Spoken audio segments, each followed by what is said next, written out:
സിബി ഇതിൽ കൃത്യമായ രീതിയിലൊരു താക്കീതാണ് തരൂർ നൽകുന്നത്. എങ്കിലും ഇതിൽ മറ്റൊരു കാര്യം കൂടിയുണ്ട്. അതായത് ഈ കോൺഗ്രസിൽ കൃത്യമായ രീതിയിൽ അല്ലെങ്കിൽ കോൺഗ്രസിൽ ഒരു കോൺഗ്രസ് നേതൃപരാജയമാണെന്നും ഒപ്പം തന്നെ തമ്മിലടി ഇപ്പോഴും രൂക്ഷമാണ് കോൺഗ്രസിൽ എന്നുള്ള കാര്യം കൃത്യമായി തരൂർ പറഞ്ഞു വെക്കുകയും ചെയ്യുന്നുണ്ട്.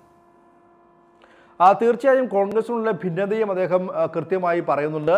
പ്രത്യേകിച്ച് കോൺഗ്രസിനുള്ളിൽ മാത്രമല്ല യു ഡി എഫ് എന്ന ഒരു സംഘടന UDF-ൽ പോലും മറ്റുള്ള ഘടകകക്ഷികൾക്ക് പോലും കോൺഗ്രസിൻ്റെ പ്രവർത്തനത്തിൽ വളരെ വലിയ അതൃപ്തിയുണ്ടെന്ന് അദ്ദേഹം പറയുന്നു. എന്നാലും പാർട്ടിക്ക് ഉള്ളിൽ മാത്രമല്ല പാർട്ടിക്ക് പുറത്തും വലിയ ജനസ്വീകാര്യത നേതാക്കൾക്ക് വേണം. അങ്ങനെ ഉണ്ടെങ്കിൽ മാത്രമേ പാർട്ടിയിൽ അത്തരത്തിലൊരു വളരാൻ സാധിക്കുകയുള്ളൂ, ഒരു അധികാരത്തിലെത്താൻ കഴിയുള്ളൂ. അദ്ദേഹം ചില കണക്കുകളടക്കമല്ല അതിനെയും ചൂണ്ടിക്കാട്ടിക്കൊണ്ടാണ് അദ്ദേഹം ഇതിൽ വ്യക്തമാക്കുകയും ചെയ്തത്.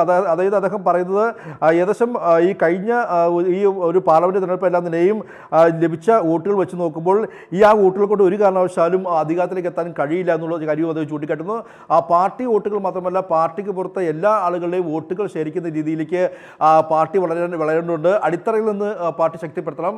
അത് ദേശീയ തലത്തിലും സംസ്ഥാന തലത്തിലും എല്ലാം തന്നെയും ഒരുപോലെ പാർട്ടി ദുർബലമാണെന്ന് അദ്ദേഹം അക്കമിട്ട് നിർത്തുകയാണ്. അത് കണക്കുകൾ സഹിതം അദ്ദേഹം അക്കമിട്ട് നിർത്തുന്ന ഒരു സാഹചര്യം കൂടി ഉണ്ടാകുന്നു.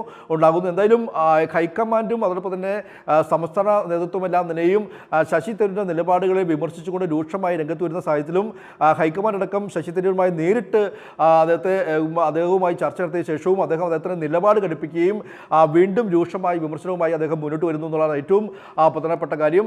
അതിൽ ഏറ്റവും പ്രധാനപ്പെട്ട തനിക്ക് തന്നെ കോൺഗ്രസിന് വേണ്ടെങ്കിൽ തനിക്ക് മറ്റ് ഓപ്ഷനുണ്ട്.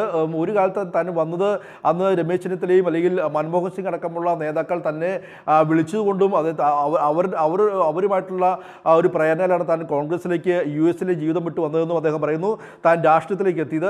പക്ഷേ ഇപ്പോൾ കോൺഗ്രസിന് തൻ്റെ ആവശ്യമില്ലെങ്കിൽ തനിക്ക് മറ്റ് ഓപ്ഷനുകളുണ്ട് എന്നുള്ള ഒരു സൂചന അദ്ദേഹം നൽകുന്നു. അതായത് അതോടൊപ്പം തന്നെ സംസ്ഥാന രാഷ്ട്രീയത്തിലേക്ക് നോക്കിയാൽ കേരളത്തിൽ ഒരു നേതൃപാടവം കൃത്യമായിട്ടില്ല, ഒരു നേതാവിൻ്റെ അഭാവം കോൺഗ്രസിലുണ്ട്. ഈ രീതിയിൽ കോൺഗ്രസ് മുന്നോട്ട് പോയാൽ മൂന്നാം തവണയും കോൺഗ്രസ് പ്രതിപക്ഷത്തിരിക്കേണ്ട ഒരു സാഹചര്യം കോൺഗ്രസിൽ ഉണ്ടാകുമെന്നും അദ്ദേഹം ആഞ്ഞടിക്കുന്ന സാഹചര്യം ഉണ്ടാകുന്നു. എന്തായാലും ഈ സംസ്ഥാനത്തെ കെ സുധാകരൻ അടക്കമുള്ള നേതൃത്വത്തിനെതിരെയും അവിടെ കോൺഗ്രസിൽ സംസ്ഥാനത്തൊരു നേതൃത്വത്തിൻ്റെ അഭാവമുണ്ട് എന്ന് അദ്ദേഹം വ്യക്തമാക്കുമ്പോൾ തനിക്ക് സംസ്ഥാനത്തിൻ്റെ നേതൃത്വത്തിനെതിരെ പോലും എത്താനുള്ള ഒരു ആഗ്രഹം കൂടി അദ്ദേഹം പ്രകടിപ്പിക്കുന്നു. അല്ലെങ്കിൽ തന്നെ പോലൊരു നേതാവിനെ കോൺഗ്രസ് കൃത്യമായി ഉപയോഗിക്കുന്നില്ല എന്നുള്ള ഒരു കാര്യം കൂടി അദ്ദേഹം വ്യക്തമാക്കുകയാണ് എന്നുള്ളതാണ് ഏറ്റവും പ്രധാനപ്പെട്ട കാര്യം.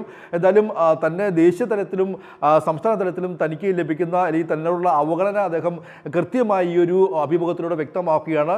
തൻ്റെ കഴിവുകളും തൻ്റെ ആശയങ്ങളും ഈ കോൺഗ്രസ് ഉപയോഗിക്കുന്നില്ല എന്ന് തന്നെയാണ് അദ്ദേഹം വ്യക്തമാക്കുന്നത്. മാത്രമല്ല അദ്ദേഹം തന്നെ പറയുന്നുണ്ട് താൻ US-ലെ ജീവിതം വിട്ടുകൊണ്ട് ഇവിടെ ഈ കോൺഗ്രസുമായി ചേർന്ന് പ്രവർത്തിക്കാൻ എല്ലാം തന്നെ തീരുമാനിച്ചതും മൻമോഹൻ സിംഗ് അടക്കമുള്ള നേതാക്കളുടെ പ്രേരണയിലാണ്. പക്ഷേ ഇന്ന് കോൺഗ്രസ് വളരെ ദുർബലമാണ്. അത് ദേശീയ തലത്തിലും സംസ്ഥാന തലത്തിലും ദുർബലമായി മുന്നോട്ട് പോകുന്നു.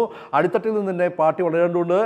പാർട്ടിയുടെ ആശയങ്ങളും പ്രത്യയശാസ്ത്രങ്ങളെല്ലാം തന്നെയും ശക്തമായ രീതിയിൽ വളർത്തേണ്ടതുണ്ട് എന്നും അദ്ദേഹം പറയുന്നു. മാത്രമല്ല അതോടൊപ്പം തന്നെ അദ്ദേഹം ഈ കോൺഗ്രസിൻ്റെ വർക്കിംഗ് കമ്മിറ്റി അടക്കമെല്ലാം തന്നെയും അദ്ദേഹം പരിഹസിക്കുന്ന ഒരു കാര്യം കൂടി ഈ ഒരു ഇൻ്റർവ്യൂവിലുണ്ട്. അദ്ദേഹം പറയുന്നത് CWC വർക്കിംഗ് കമ്മിറ്റി എന്ന് പറയുന്നത് ഒരു 100 പേരടങ്ങുന്ന ഒരു കമ്മിറ്റിയാണ് ഈ വർക്കിംഗ് കമ്മിറ്റി. ആ വർക്കിംഗ് കമ്മിറ്റിയിൽ താൻ AICC അധ്യക്ഷ സ്ഥാനത്തേക്ക് മത്സരിച്ചിരുന്നു. അദ്ദേഹം പരാജയപ്പെട്ടെങ്കിലും തന്നെ പിന്നീട് ആ വർക്കിംഗ് കമ്മിറ്റിയിൽ ഉൾപ്പെടുത്തിയതിൽ തനിക്ക് വളരെയധികം സന്തോഷമുണ്ട്. പക്ഷേ ആ വർക്കിംഗ് കമ്മിറ്റിയിൽ ഇതുവരെയും ഒരു മുറിയിൽ 100ഓളം പേർ ചുറ്റുമുറ്റ് ക്ഷണിതാക്കളടക്കം അതിന് ചുറ്റും ഇരുന്ന് സംസാരിക്കുമ്പോഴും ഇതുവരെയും ഒരു നിർണായകമായ തീരുമാനമെടുത്തായി തനിക്ക് തോന്നിയിട്ടില്ല, താൻ കണ്ടിട്ടില്ല എന്നും അദ്ദേഹം ഈ ദേശീയ അല്ലെങ്കിൽ CWC അല്ലെങ്കിൽ കോൺഗ്രസിൻ്റെ വർക്കിംഗ് കമ്മിറ്റി അല്ലെങ്കിൽ പ്രവർത്തക സമിതിയുടെ യോഗത്തെ പോലും അദ്ദേഹം പരിഹസിച്ചുകൊണ്ട് പറയുന്നു. 100ഓളം പേർ ഇരിക്കുന്ന ഒരു യോഗത്തിൽ പോലും കൃത്യമായ പാർട്ടി നിലപാടുകളോ കൃത്യമായ ഒരു ചർച്ചകളോ നടക്കാറില്ല, അതൊന്നും തന്നെ ഇതുവരെ കണ്ടിട്ടില്ല എന്നും അദ്ദേഹം പറയുന്നു. സ്വാഭാവികമായും ഹൈക്കമാൻഡിനെതിരെയും സംസ്ഥാന നേതൃത്വത്തെയും ആഞ്ഞടിക്കുന്ന ശശി തരൂരിൻ്റെ നിലപാട് വീണ്ടും വീണ്ടും അദ്ദേഹം കടുപ്പിക്കുന്നു എന്ന് തന്നെയാണ് നമുക്കിതൊന്നും വ്യക്തമാക്കാൻ കഴിയുക. ശരി സിബി, ദയവായി തുടരുക. കോൺഗ്രസ് ദേശീയ സംസ്ഥാന നേതൃത്വത്തിനെതിരെ വളരെ വലിയ രീതിയിലുള്ള വിമർശനമാണിപ്പോൾ തരൂർ ഉന്നയിച്ചിരിക്കുന്നത്.